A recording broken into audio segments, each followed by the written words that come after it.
The second part of the 3-part series on technique for the bench is the descent. So after we've done everything right, we have a great base of support, we're squeezing the bar, and we've taken the bar out of the rack and supporting it. Now starts the descent. A great cue on the descent is you want to lower the bar and have a nice natural tuck to your elbows.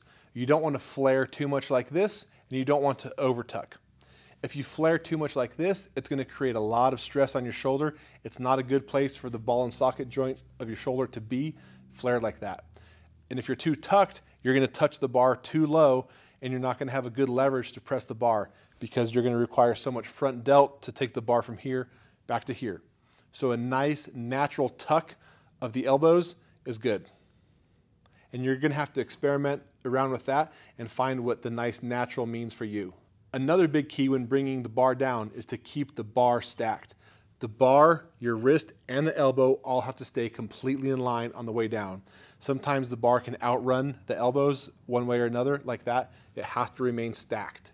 Also, as that bar is descending, if I was laying this way on the bench, and here is my head and here is my feet, that bar needs to have a nice natural path again. So here's my head, here's my feet. The bar needs to descend smoothly. There's going to be a horizontal component to it. It's not going to be a straight vertical press like this. There's going to be a horizontal component to the bench. So when you're bringing the bar down, it needs to be nice and smooth. If you look at a staircase from the side, the path of the bar should follow the handrail on that staircase and not the actual stair steps. So you can get from point A to point B in 2 different ways. If you follow the handrail, it follows smooth like this. If you follow the steps, it goes like this. You arrive from point A to point B in the same, but there's a big difference in the movement. So on the descent, you want to make sure that that path is smooth and consistent and that it's not jaggedy on the way down. And as you come down further and further, you want to think in your head that you're compressing a spring. If you watch the squat video, hopefully you understand that analogy. So the further you come down, the more you're visualizing your entire body as a spring.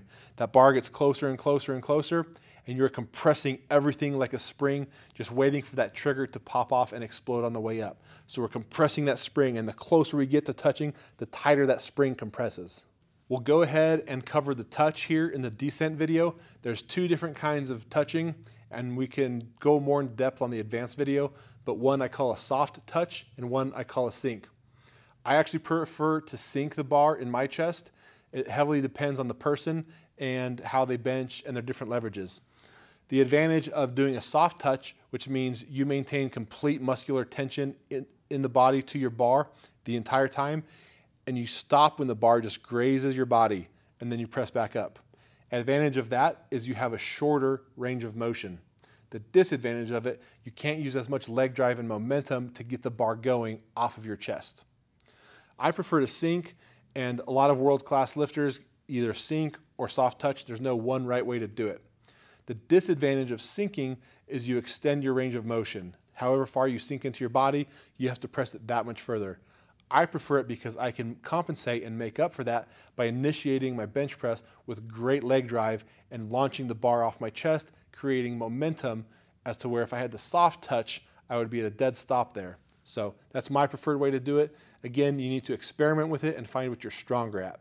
It's a great way to experiment and find how you prefer to do it with your accessory movements. So if you go from your regular bench press to a close grip, on that close grip, you can start experimenting from set to set whether you like a soft touch or a sink type press. I see 2 common mistakes on the descent of the bench press. The first is people going either too fast or too slow. It's a fine line. It's like when you're driving and you're approaching a red light. You don't want to slam on your brakes once you get there, but you also don't want to start pressing the brakes too early. It's a nice gradual coast to that stopping point. It's the same in the bench press. You don't want to uncontrollably just drop the bar on your chest, and you also don't want to just inch it down too slow and never get there, because that creates time under tension. So the appropriate speed of which to descend is something that's in the middle. It's gradually pressing the brakes as you get closer and closer to touching, like you would driving to a red light. The second common mistake I see is releasing the breath too early. A lot of times on the way down, people like to start exhaling their air before it's time. So maintain that tight air, that tight breath, hold your chest up big as that bar comes down.